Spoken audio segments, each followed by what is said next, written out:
guys, good evening. I am Madhvi, your English educator. Today I have made a video on unseen passages. Okay, because students have lots of problem with unseen passages and solve them.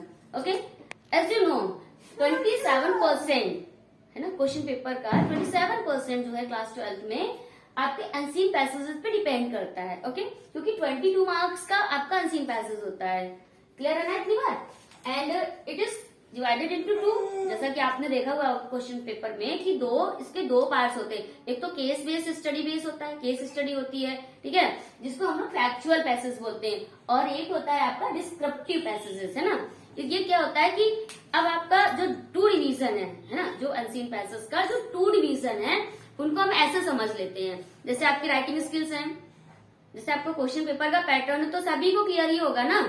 जैसे question paper होता है class 12 का English का, उसके pattern को तो आप सबको पता है कि 22 मार्क्स का क्या आता है, अनसीन पैसेज आता है. उसमें से 12 मार्क्स का आपका डिस्क्रिप्टिव होता है और एक जो नेक्स्ट वाला केस बेस्ड होता है जो फैक्चुअल होता है वो 10 मार्क्स का होता है. ठीक है, 18 मार्क्स का आपका राइटिंग स्किल आएगा, है ना, एंड 40 मार्क्स का आपका लिटरेचर का आता है. ठीक है, तो आज हम जो बात करने जा रहे हैं वो हम 22 मार्क्स की बात करने जा रहे हैं. उसमें से भी हम 12 मार्क्स का जो डिस्क्रिप्टिव पैसेज आता है उसकी बात करेंगे, बट आपका इंट्रोडक्शन दोनों का ही देंगे. ठीक है, जो हमारा अगर डिस्क्रिप्टिव की बात करते हैं, जो डिस्क्रिप्टिव पैसेज होता है वो हम लोग अगर आर्टिकल हमने आप अच्छे से पढ़े होंगे तो आपने देखा होगा उसका फ्लो कि फर्स्ट ऑफ दैम इंट्रोडक्शन होता है, लास्ट में कंक्लूजन होता है, देन आफ्टर मिड में आपकी जो रिपोर्ट जो आपका जो लिखना होता है उसका पूरा डिटेलिंग होती है.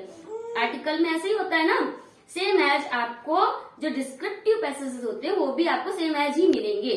ठीक है, और जो आपका फैक्चुअल पैसेज होता है, तो जैसे आपने रिपोर्ट पढ़ी होगी, है ना, रिपोर्ट में पहले आपको सब कुछ मेंशन किया रहता है कि कितने बजे क्या हुआ, कैसे हुआ, पूरी रिपोर्ट बनाते हो ना, पूरे फैक्ट्स बनाते हो. तो आपको फैक्चुअल में फैक्ट्स को बता दो, यानी रिपोर्ट्स को बता दो. रिपोर्ट में आपको मैंने पढ़ाया होगा कि आपको रिपोर्ट में क्या करना होता है. जैसे हम लोगों ने पढ़ा होगा रिपोर्ट में, उसमें क्या होता है कि जो फैक्ट्स होते हैं, जो सही बात होती है, उसको ही हम लोग डिस्क्राइब करते हैं. सेम एज हमें अनसीन पैसेज का जो फैक्चुअल होता है उसमें भी ऐसे ही बनाते हैं.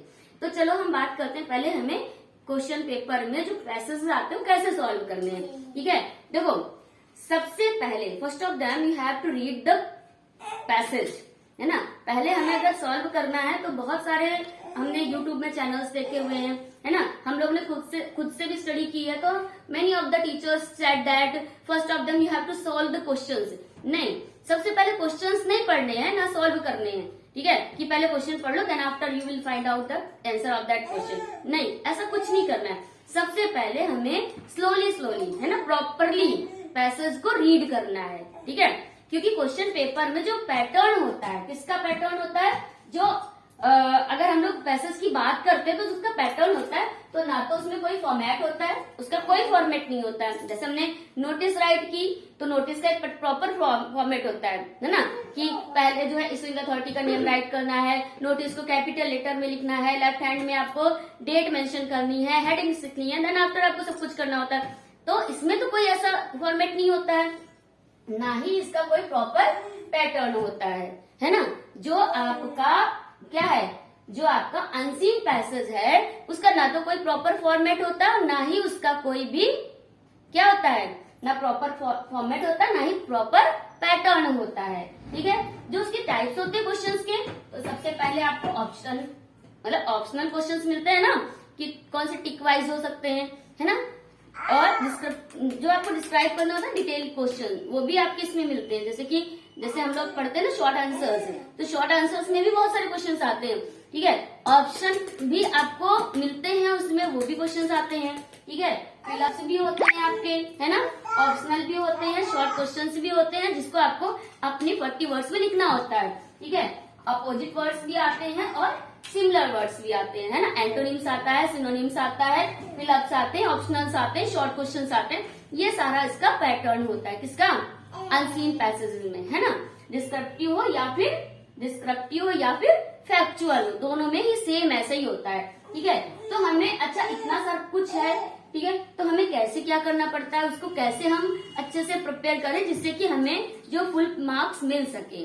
ठीक है, तो हमें क्या करना होगा, मैंने first of the you have to read the passage. सबसे पहले आपको प्रॉपरली पैसेज को रीड करना है। ठीक है, आप पूरा पैसेज नहीं रीड कर रहे हो तो आपको एक आइडिया लेने के लिए भी आप क्या कर सकते हो, जो फर्स्ट वाला पैसेज है, जो फर्स्ट इंट्रोडक्शन वाली जो पैसेज है वो रीड करो। ठीक है, जो आपके पैराग्राफ्स होते हैं ना, फर्स्ट पैराग्राफ, सेकेंड पैराग्राफ, तो पहला पैराग्राफ आप अच्छे से रीड कर लो। ठीक है, इसके बाद में कंक्लूजन वाला भी रीड करो। ठीक है, पहला रीड करो फिर नीचे वाला रीड करो आफ्टर इट। ठीक है, अब जो इसमें ऐसे बहुत सारे आपको वर्ड्स मिलेंगे that will be very difficult, है ना, और उसको वो कैप्स जो होती है वो आपको हो सकता नहीं भी आती होगी। ठीक है, तो आपको करना क्या है, आपको क्या करना है, उन विकल्प को ऐसे ही अंडरलाइन करो, जितने भी डिफिकल्ट वर्ड्स आ रहे हैं, जितने भी मतलब आपको फेमस थिंग्स समझ आ रही कि हाँ ये बहुत अच्छी है, शायद इसका क्वेश्चन से आंसर बन सकता है। ठीक है, तो इसे आपको क्या करना है, अंडरलाइन करना है। ओके, ये चीज हो गई। वोकैबुलरी को आप पे ध्यान देना, आपको उसको क्या करना, अंडरलाइन करते रहना है। आपको उसका, अगर आपको उसका अर्थ नहीं भी पता, उसकी मीनिंग आप नहीं जानते हो, don't worry about it. Okay, you have to underline on that words. Okay okay, अब देखो पैनिक नहीं होना है। ठीक है, क्यों नहीं पैनिक होना है, क्योंकि जो हमारी सीबीएसई की गाइडलाइन है उसमें भाई, उसमें कॉम्पिटेंसी बेस्ड क्वेश्चंस तो होते ही होते हैं। जैसे कि कॉम्पिटेंसी पहले क्या था कि उससे रिलेवेंट कुछ भी लिख दो हो जाता था, उसको मार्क्स देते थे एग्जामिनर, बट अब क्या हो रहा है कि उसको कॉम्पिटेंसी बेस कर दिया गया है। ठीक है, तो आपको इतना पैनिक नहीं होना है। आपको क्या करना है, उसमें मार्किंग स्कीम में जैसा कि गिवन होता है कि लैंग्वेज हो सकती है, एक्सप्रेशन होता है, ये क्या हो सकता है, very but the idea should be remain relevant. जैसे लैंग्वेज एक्सप्रेशन में very but the idea should be remain और remain relevant. Sorry, language expression में very but idea should be remain and relevant for that. ठीक है, मतलब क्या हुआ कि लैंग्वेज आपका और उसके जो एक्सप्रेशंस है वो क्या हो सकते हैं, भले ही वेरी हो, मतलब कि थोड़ा सा डिफरेंट हो सकते हैं, लेकिन अगर उसका जो क्या है आइडिया जो है, उसके जो थॉट्स हैं वो कैसे होने चाहिए, उससे रिलेवेंट होने चाहिए। ठीक है, तो इसके लिए आपको करना क्या है, सबसे पहले आपको क्या करना है, प्रिपेयर, हाउ टू प्रिपेयर, मतलब how to prepare the passage.